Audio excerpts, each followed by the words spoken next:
Well, it was in June, and basically it was almost, it was summer anyway, and we are getting ready to, well, there's no school eventually, but in June the 10th, I think was the last day, which happens to be on my birthday,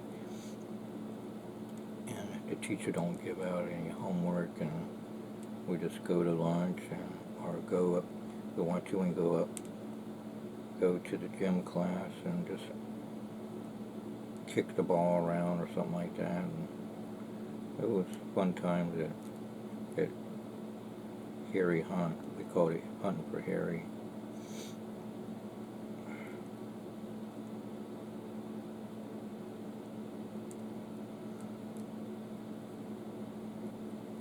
And Mr. Lowry was at SEC, Secondary Education Center first. And when we had one up there in the, well, actually they didn't have a gym. At SEC we had to go to a gym class. But when we moved to in Clark class, that's probably where we went. We went to Clark class because SEC moved into Clark. Because something in SEC, the building, I don't know, it leaked or whatever, and then we all moved into Clark school. Anyway, we got along with the Clark kids at Clark school. But I have been to Harry Hunt, and they called it Hunt for Harry. And at IOC, Individualized Learning Center, they said, I like cookies, I like cake. The gym teacher was Mr. Bush. He's a born-again Christian also. So before we did any activities, we prayed to Jesus to keep us safe and everything. I thought that was cool because I was a Christian. I'm a Christian too, rather. Anyway, they when we get on the bus, some of the kids would say, "Hi, Mr. Bush," or "Hi, Mr. Tree." He said, "Lucky I know you guys. You guys are playing around." And then when my parents took us to City Park, Portsmouth City, Links Grill, golf course, the tennis court area, on a Saturday, he took us to, my mom and dad and me took tennis lessons. And at one time we saw Mr. Bush, the gym teacher, there. I thought that was cool.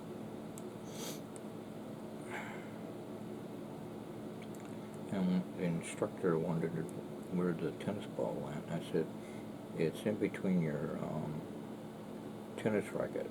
Somehow, when he went to hit it, the tennis ball went in between that little design of the tennis, stuck right in there.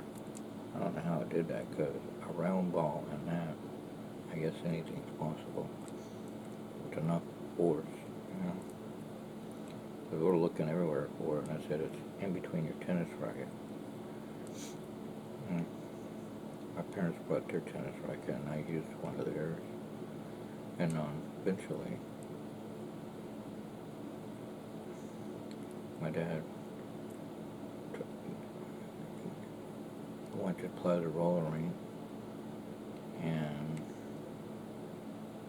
we started going to the roller rink, family night, and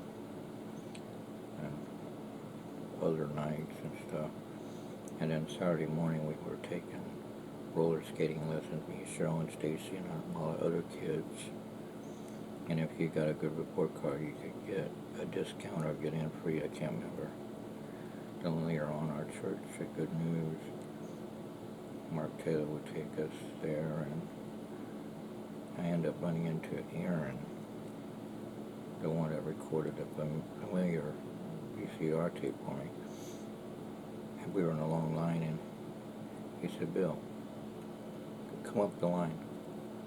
"Aaron, I know you work there, but I'm in line. I don't want to get out of line." "Don't worry, Bill." "Oh, okay. What shoe size?" "Well, a 10 or a 9 or a 10. Nowadays it would be a 11, but back then it was a 9 or a 10. And he got me some. "Well, thanks, Aaron." He worked there. He even had the whistle, the whole 9 yards, to do the cones and stuff.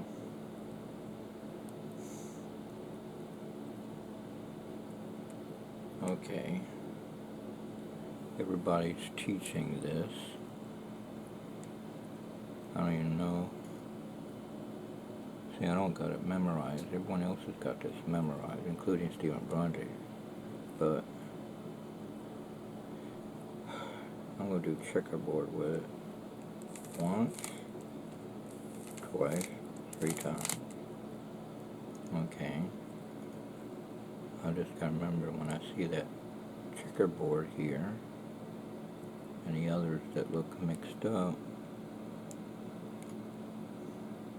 all I gotta do, well actually, oh wait a minute, there's 2 checkerboards here. That's a checkerboard and that's a checkerboard. And all the others are like a mixed up kind of version of checkerboard. See, that's, oh actually it's 3 checkerboards. I think I came across something. There's a checkerboard, checkerboard, and checkerboard. The other 2, so there's only 2 that's mixed up. I kind of like the Darrow version, but the Darrow version is only one side mixed and all the others are solved.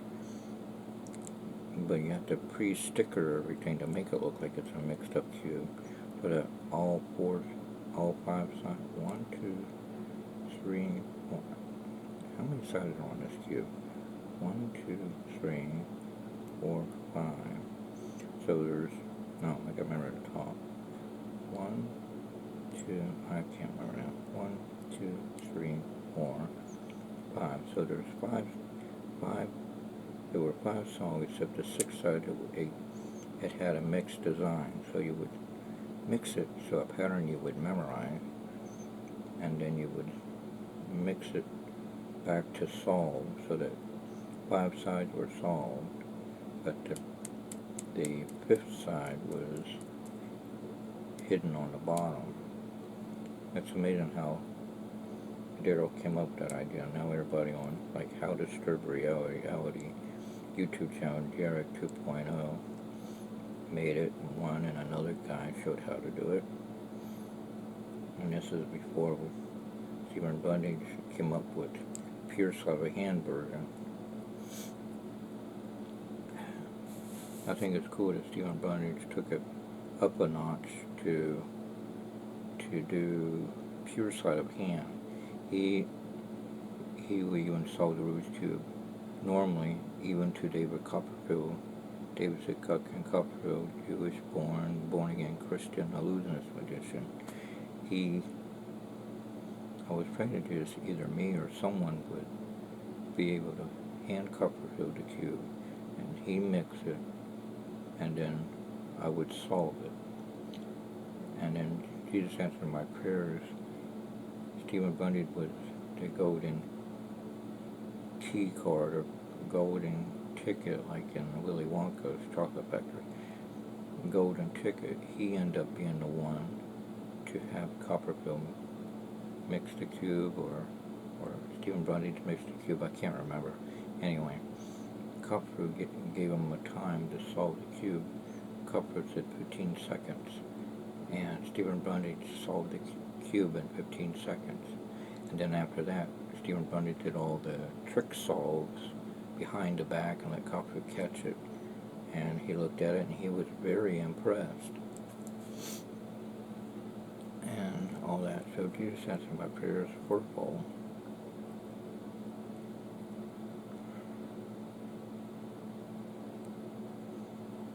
So there's a tree out there where one side, the left side, it was blooming real good. The right side, it was withering away. So I prayed to Jesus every day for that right side to get even with the left side of the tree. And now, if you look at that tree, both sides are blooming beautifully. The power of prayer, praying to Jesus. And I was praying to Jesus to learn Doug Henning and Copperfield illusion secrets. And now, he's answered my prayers full. I'm now, as Wayne Berry, friend at Good News, coined me, a walking magic book full of knowledge.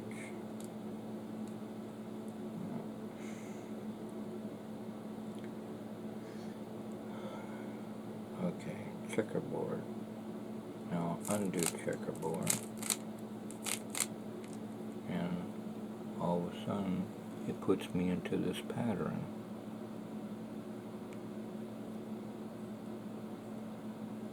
And then all I gotta do is twist it, and now the cube is solved.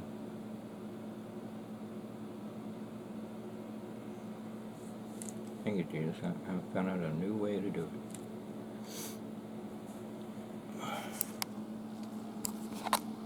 And all these ideas, everybody can use it freely, because God said to give the knowledge freely. Freely have received, freely give.